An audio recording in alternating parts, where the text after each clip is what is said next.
Maybe now? Action since time immemorial, GWENT. Wonder what brings him here. So. GWENT was perfected by dwarves or centuries of play. So. Not about to accept some new blooded By allowing us to join the tournament is how you might aid us. Actually. So. We might need to come back for this. Oh? Maybe we need this? Better for opponents of new GWENT faction. To the not-so-nice people organizing this disgrace of a tournament, Monnier, you mean person, it's bad enough you go ruining our cherished game, but now you've the bollocks to put a public tournament where the hallowed rules of GWENT are openly flouted? You might as well have took a beastly dump on the graves of our ancestors. Folk who don't respect tradition don't deserve my respect either, so shut your freak show down now, or I'll shut it down for you and beat your daft hind into a bloody pulp while I'm at it. And don't think this is an idle threat. Note this letter is signed because I'm not some coward blown off steam in anonymity, but an outraged citizen ready to take matters into his own hands. And there's a load of others ready to do the same with me. With no regards whatsoever, Yaki. Well, I mean, we have that now. Not sure if we needed that. Yeah, because that's definitely, obviously, you know, having built up our Gwent deck over the course of the DLC, it's definitely something we want to make sure we get the chance to do. So if we just got bugged out of it, then I think it is probably worth doing at least what we can to still get the chance to do it. Gwent Purist is his name. You seek someone.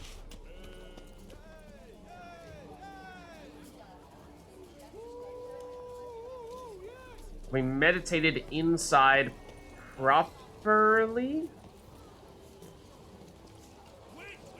Oh. So I meditated in Beauclair, like in the city. Is that what does it? Like I meditated here, right next to the Grand Place. Did that do it? Somehow that bugs it out?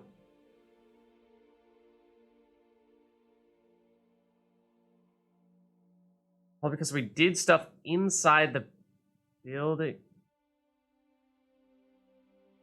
So, what does that mean?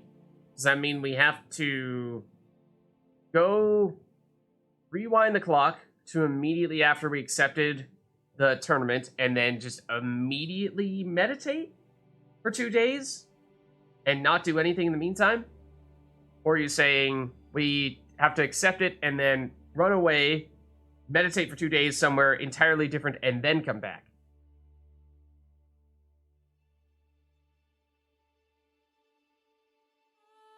Right, so many people get the bug, but how do we avoid the bug, is the question.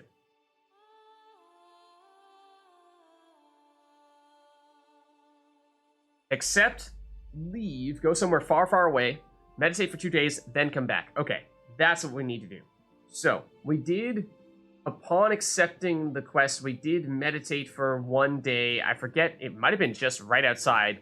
And then we went off and did the exploration and came back and meditated in the center of town. So I wonder if maybe it was that first meditation that threw things off. Anyways, does mean we definitely want to make sure we can do the Gwent tournament, right? That's important stuff.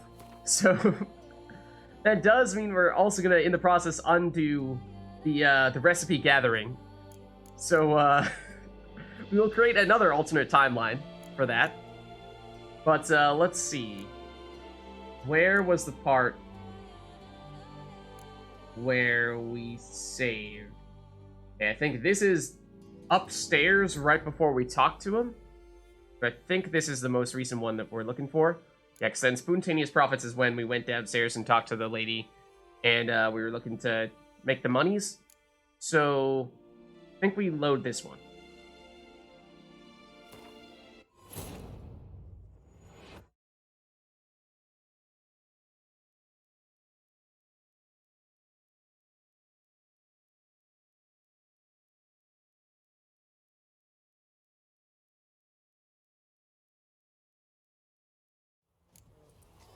Okay, so just to double check, it says come back after 2 days. We are up here, upstairs. So I think this is us having just finished talking to him, having just accepted. Do not go inside. Walk out here. And then, like, do we fast travel away? Go as far as possible and then meditate? Just make sure that we don't accidentally go to the do not enter area. This should be good enough. Okay. Just gonna go slightly further. Just to play it safe. Now we meditate.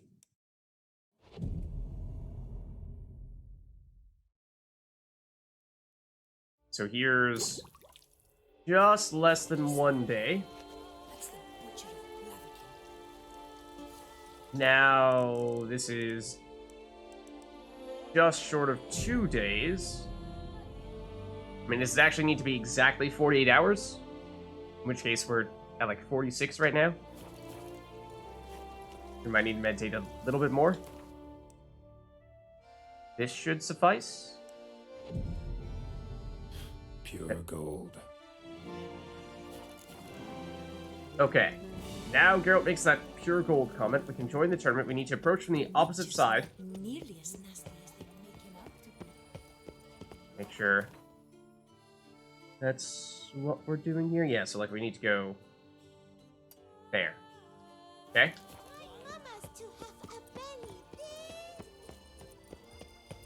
Hopefully this will work. The approach from this angle. We should probably save now as well.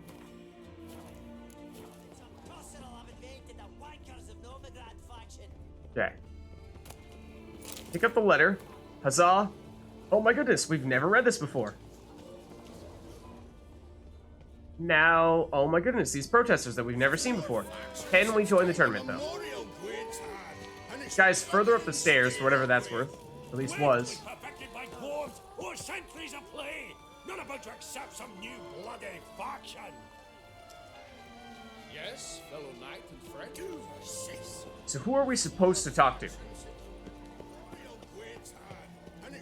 Is this guy supposed to let us join the tournament? Yes, sir. Because now this looks the same as what we had before. This, yeah, this looks like we hit the same bug again. It's supposed to be the guards who let us in. This is unfortunate in that case. GWENT was perfected by I don't know what the workaround is in that case, because we do appear to have done what we could to circumvent it. So we aren't supposed to meditate anywhere near them. I mean, do we have to just, like, not meditate at all? Like, what if we reload, accept, run away, actually do entirely different things? We can go back over and do the pasta quest again. We can, maybe even do the main quest, and then actually have 2 days pass the more organic way. And then when we come back, we've avoided that. Except the problem there is, we don't want to have to do anything really significant over again. Like, it's one thing if we have to redo the pasta quest, which takes us, you know, not much time, and it's not of significant importance. But, like, if we're doing sizable chunks of the main quest numerous times just to try to debug the GWENT tournament, then that, I feel, starts to detract from the main quest, and that's not something I'm keen on doing.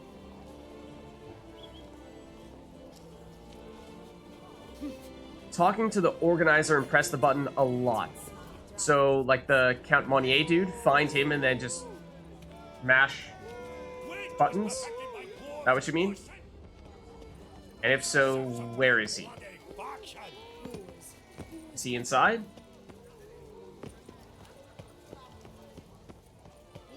Find another door.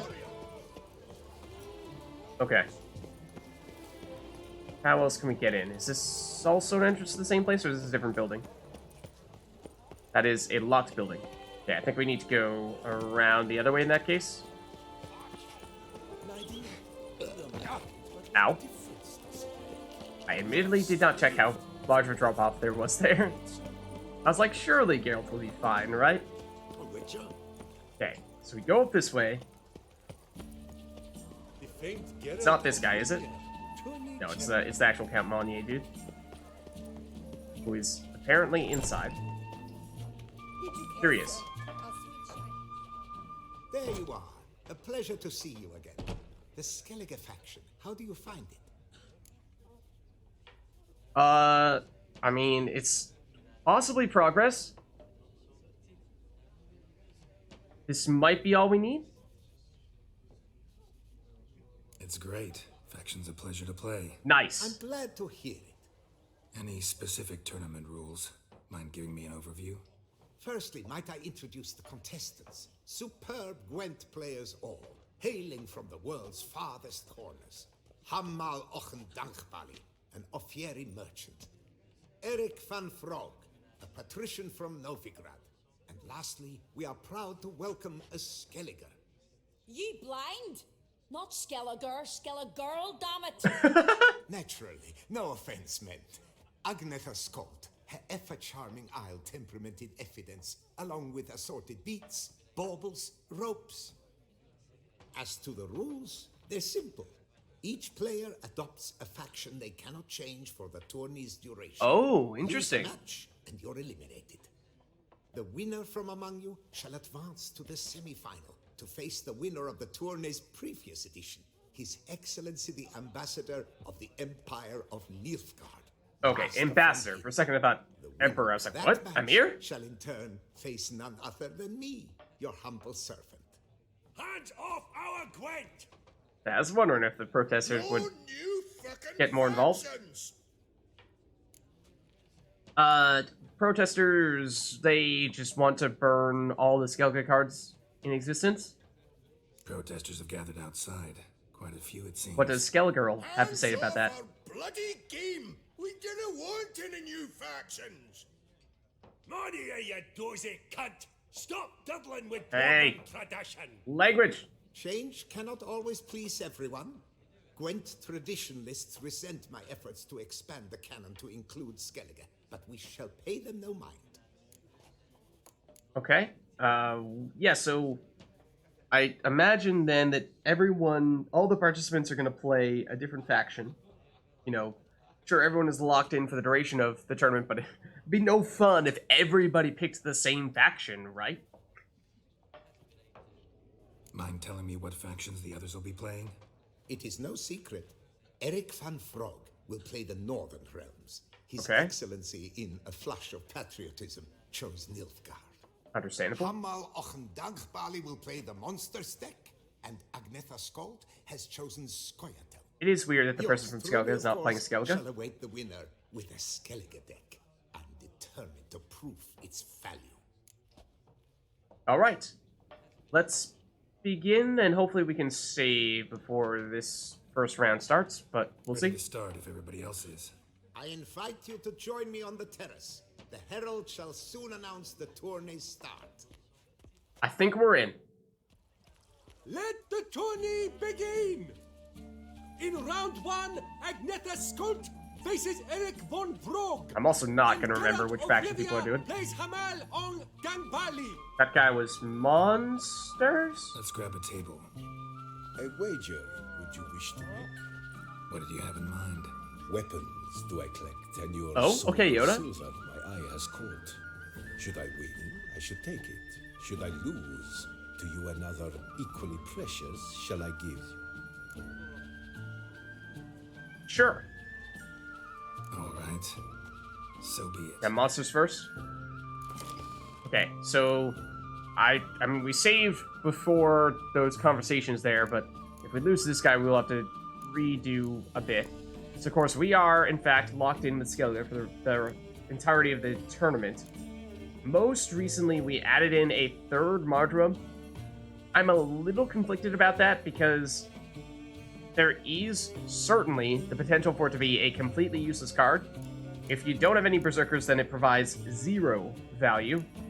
Now, I suppose you just look at your starting hand, and if you have a bunch of Martyrums, hopefully you only have one in this situation, but if you have one Martyrum and no Berserkers at all, then you dump the Martyrum.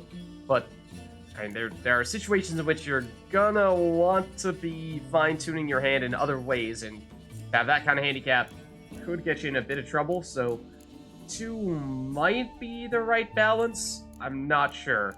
And part of this is, you know, we were, certainly at the beginning with Skellige, we were a little bit all over the place. We were experimenting with, okay, how do we like the Berserkers? How do we like the Type Bonds, especially now that we have Ceres?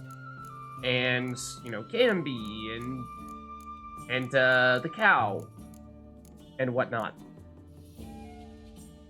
Yeah, especially if you consider that we have Ermion as well. He is functionally, I mean, at least with Ermion, I do really like how he's at least an 8 strength card, and that's solid. So even if you don't have anyone to convert with Martyrum, he's still giving you a decent number of points. Whereas in the case of the actual card Martyrum, it's useless if you don't have anything to go with it, so that's much more of a risk. That being said, Martyrum can go in either the melee or the range row, whereas Ermion is locked to the range row, so that means Ermion can only accompany the young Berserkers, not the full Berserkers. But I think we'll stick with it for here and give it a shot, but that might be something that we want to... let's remove one of them. Let's remove one of them. Yeah, I think it's a little too much. And then we experimented... Well, I meant to double check the leaders. I was going to say, we experimented a little bit with the different leaders. I think we did ultimately settle on Croc. But that is something that we could potentially, depending on the opponent, fine-tune. If we were expecting a specific opponent to go more aggressively with one of them, then we could alter our strategy. We have 2 young Berserkers, and we have Martyrum. So this is the situation in which it does absolutely work. Then other than that, we have the Cow, that's fine. We have 1 Shield Maiden, that's probably a card we'd like to get rid of, especially if we have Ceres, and we do. Okay, so we absolutely dump you. And Hjalmar is fine to pick up. I like this hand a lot. Do we have reasonable targets with Yennefer for a future round? I think once we convert Berserkers, we could perhaps bring one of those back with Yennefer.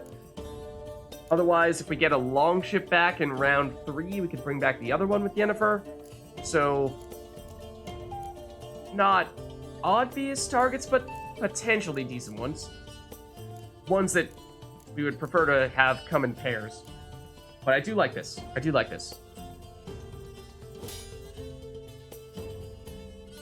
Okay. We start. I think in that case we start off with the Cow, because this is a nice low-risk first card to play.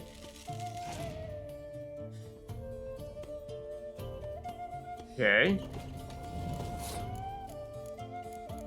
And what leader ability do they have? They have restore card from your discard pile. Ooh. Well, depending on the timing. Now, okay, we were theorizing what the proper time, the ideal time for Croc was. I think we settled on what you ideally do is you play weaker cards in round 1, then you use Croc at the beginning of round 2 to get those not-so-great cards back into your deck, play your really good cards in round 2, and then that way you're guaranteed to get those really good cards back in round 3 with Skellige's leader, or Skellige's faction ability. And we're hoping that our opponents will not try to use their leader ability first. But given how we don't have any ways to destroy their cards, they don't have any reason to use it in round 1, I wouldn't think. So as long as we're quick in round 2, that should work quite well, I would think. Okay, so, but anyways, as for our next cards we play here, so if we're thinking that we want to play weaker in round 1, that would probably mean going with Hjalmar, our 2 long ships here, and maybe Ciri. And then we want to save the Martyrum plus Berserkers for round 2, I think. And then depending on how we're looking, we may need to use Saris in round 2 as well. But let's see. So let's go Hero next. Let's go Hjalmar.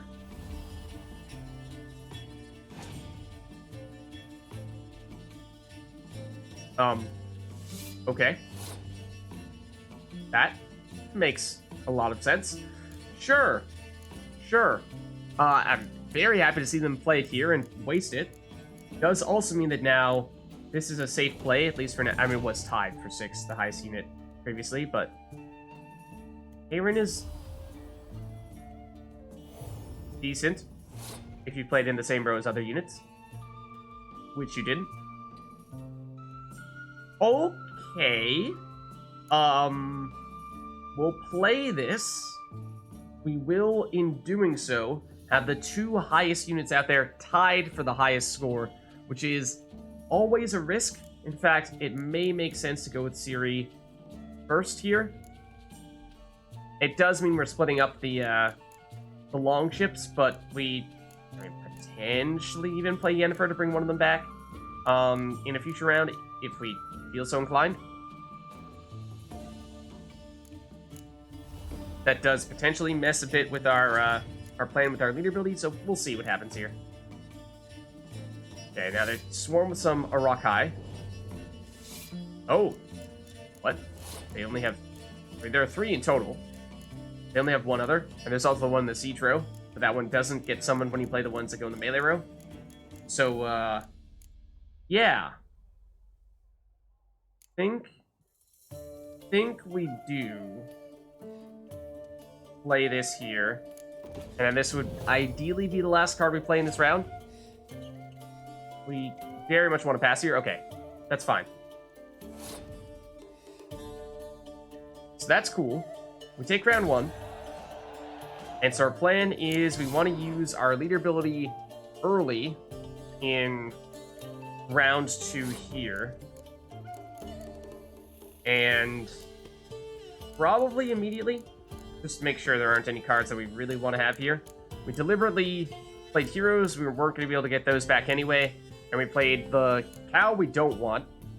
That's the worst card we could possibly get back with Skellig's ability, so fine getting rid of that. The long ships, I mean, they were okay, but I was thinking that the Berserkers were probably just going to end up being a better version. Well, would they? Yeah, I think they do end up being a better version of them. So that's why we went with that order of operations. So let's do this here. It will deny their leader ability.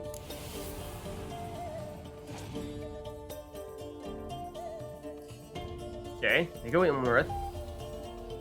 So they do pass us here with that card.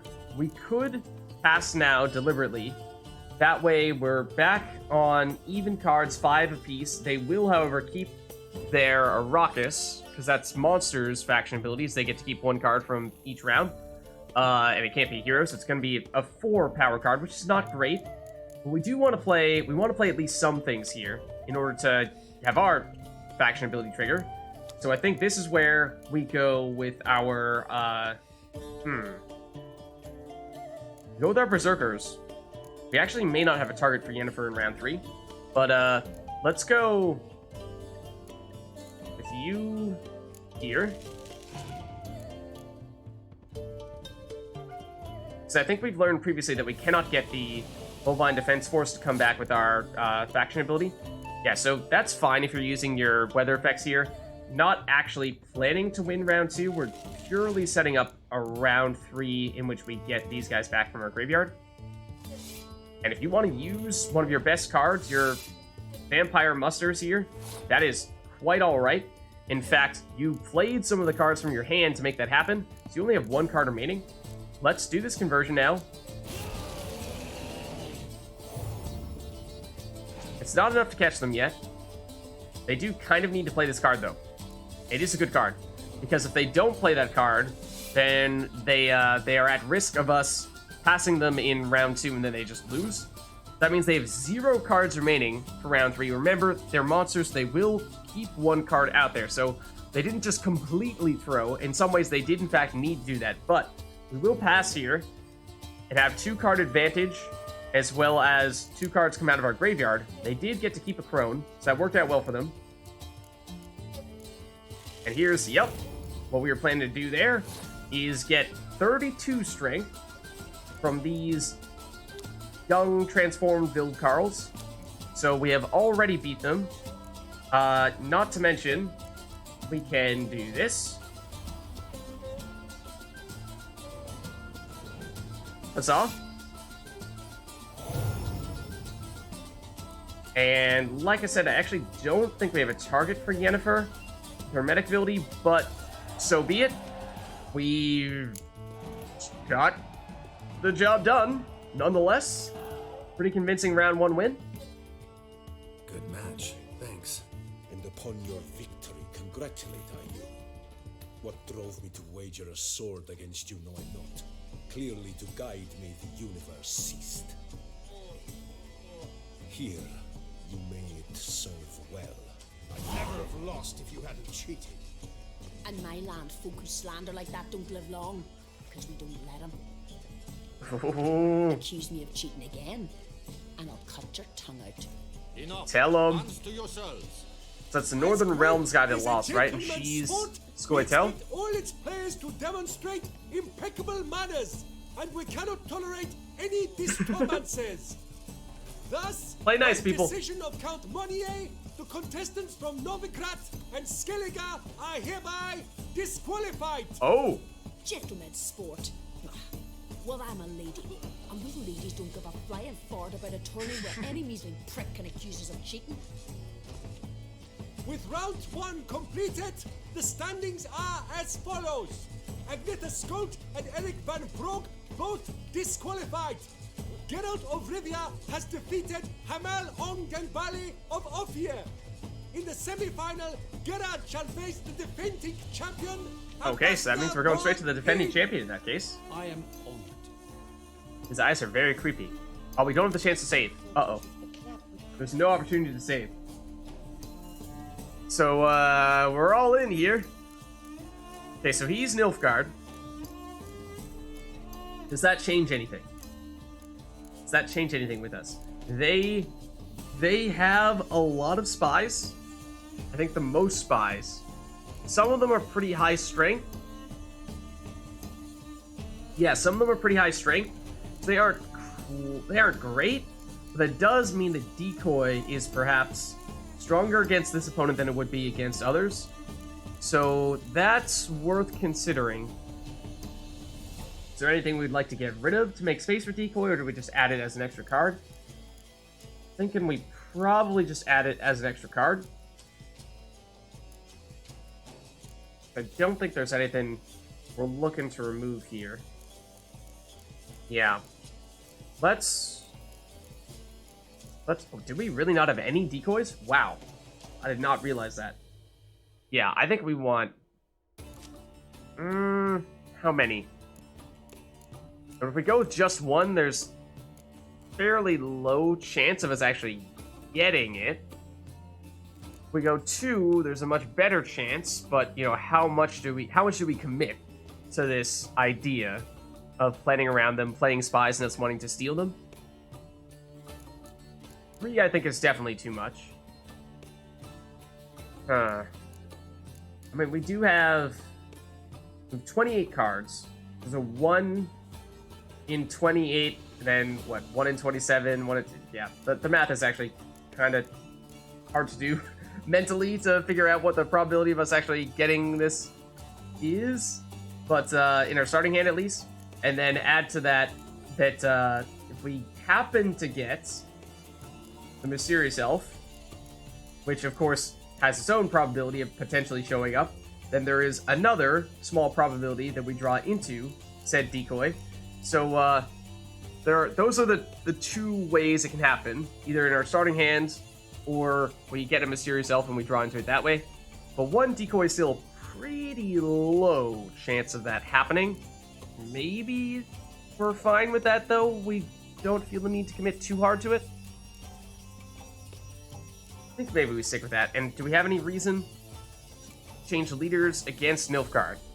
Do we have anyone who we're expecting to see a lot of weather effects against?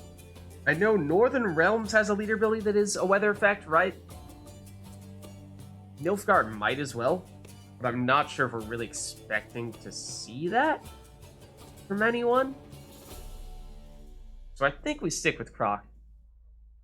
Because Nilfgaard does have both a sizable amount of spies and also medics. Scoia'tael, I think, has the most medics, but Nilfgaard is probably second. So I think we stick with this. We'll just go with one decoy. Okay, they go first. We got, two martyrdoms. Makes me nervous. 2 young berserkers, though. Okay, we don't need 2 martyrdoms for that. But 1 is definitely helpful. Got Camby, that is solid. We have 1 shield maiden. We have Saris. Okay, so we get rid of a shield maiden, and we get rid of a martyrdom. Let's just see what we get from the shield maiden. Hopefully not a shield maiden. Okay, Ciri, that's huge. We don't want a shield maiden. We got a 3rd young berserker. Oh man. Oh man, what a hand. What a hand. Okay, so no decoy. Like we were saying, there was certainly the chance that was going to end up happening. But I think we'll take this alternative here. So I think we lead off with Camby, because that is a safe first card to play. And we have a Scorch. We want to be a little bit careful with it, because if we are to trigger it when we have all of our young berserkers out there, it would be pretty catastrophic. Now, actually, it's going to be hard to make our leader ability work here, because we absolutely do not want to shut off our young berserker combo. So that might mean we're looking for a very short round 1, in which we rely almost exclusively on these heroes, and then wait to round 2 to play the young berserkers and transform them and whatnot. Yeah, definitely berserkers in the second round, for sure. We're going to have the same strategy we had last time for trying to guarantee those coming out, and Saris will be our finisher in round 3. So, and we could use her in round 1, but I would like to not have to do that. So, that means heroes and Scorch. And I suppose we can be patient with the Scorch if we're gonna only use heroes in round 1. Let's start with Hjalmar, because he's our weaker hero. It's a little bit safer. Don't know if we need Geralt or Ciri yet. Okay, Frangilla Vigo doesn't really change the equation. We'd love for them to play other 10 strength cards, so that way our Scorch becomes stronger. But now we need to play one of these 2. They could actually play the dragon to destroy Camby. That would not be a terrible thing if they did. Okay, Letho is not great to see. Okay, so we have Geralt, and then we're going to need to play Scorch. I think we definitely do want to play it in round 1, because we don't want to be playing it in the same round as the young berserkers or the same round as Saris. Okay, they have Geralt as well. So they continue to lead by 1. We're going to play Scorch here, and then that's all we can do in round 1. And then if that means we're going to lose round 1, that's obviously less than ideal, but we have pretty nice combos set up for round 2 and round 3, especially if you consider we have our faction ability kicking in round 3. Our biggest problem is that if they have a Scorch they're saving for round 2, then we could be in serious trouble. We may need to resort to Saris in round 2 if that happens, but we'll see about that. So we need to be scorching here. Means we're in the lead. What do? They do play a medic. Okay, so that's also less than ideal. Would have liked for them to save their medics for round 3 when we could have shut them down with our leader ability, but we do now need to pass. We cannot play, or we do not want to play, any of these cards here in round 1. Technically make the case for Saris, but I don't think we should. So let's pass here. Does mean we also have one more card than our opponent. That is nice. They're going to decoy. Oh, okay, they did decoy their medic, though. Which, again, oh no, not Mysterious Elf. Okay, well, so much for the card advantage. Well, I mean, it gets them back up to 5 versus 5. But We also have Hemdall here, which does give us a nice little boost in round 2. And they immediately pass. Oh, we don't need to... Well, we don't need to play anything here. But I think... So we definitely go... In order to take advantage of our leader ability, we're going to want to use it now. Can we see their graveyard as well? Like, what are we going to end up destroying here? Fire Scorpion, Frangilla Vigo, those are the two relevant things. They won't be able to bring back either of those with that medic that they just brought back. So that medic is going to be pretty much useless. So let's use this. Now the question becomes, okay, so we're definitely martyrwoming. Oh no! Wrong row, Lids, wrong row. There is no back button. Well. So, these cards are now botched.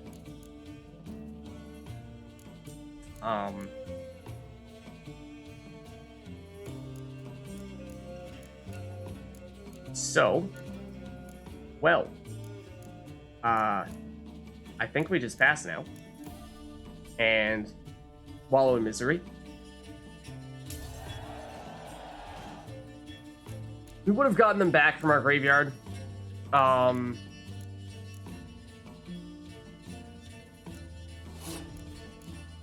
So, you know, in the end, it would have been the same thing either way.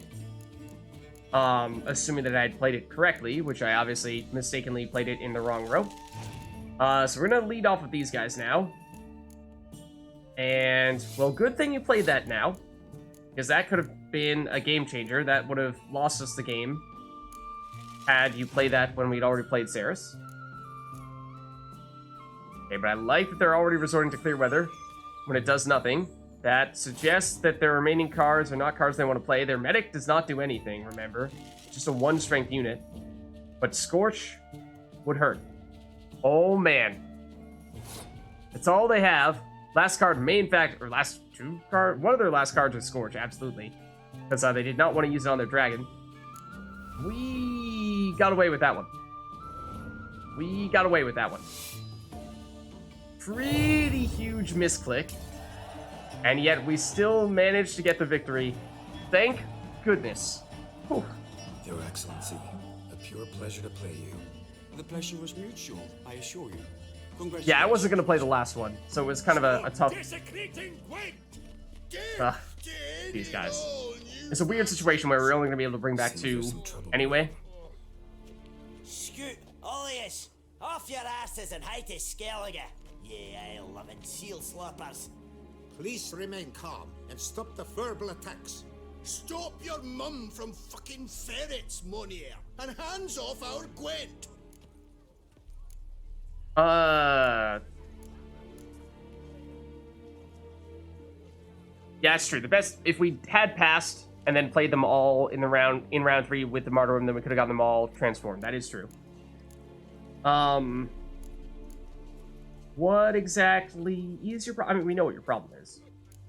Just trying to cause a ruckus. Because you don't like Skellige.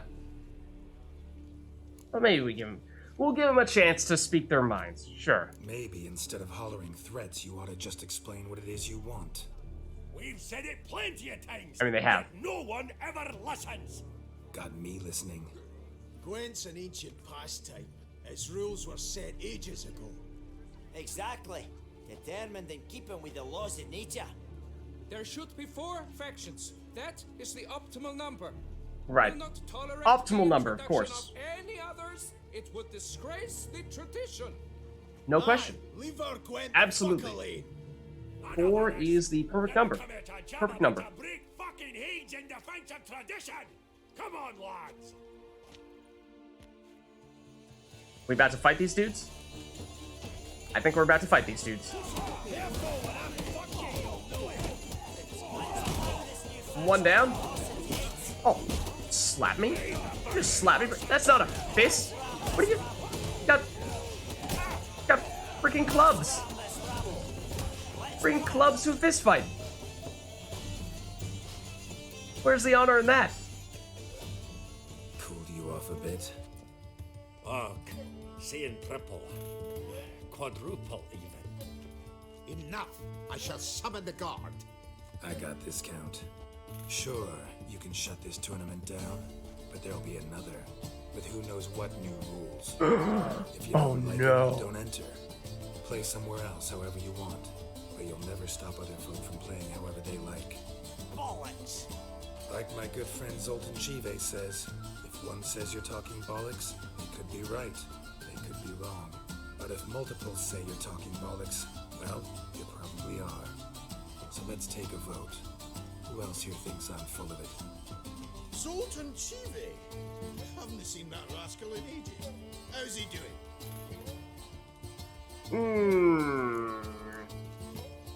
We'll talk about it later, maybe. Was in Novigrad last I saw him. Be glad to tell you more over a flask of something strong. Attention, everyone! Our outing's taken a new turn. We're to sit and drink vodka with Zoltan's pal. Gentlemen, wait. We've still the final round of the tournament to play. I know. Fuck that. I, Yaki Rapiberg, to hereby declare my participation in this tournament. And I demand to play the victor. Okay. We'll settle whether this Skellige faction's worth a flaming bag of shit once and for all. Agreed, but please, show some patience. We must first play a pre-final.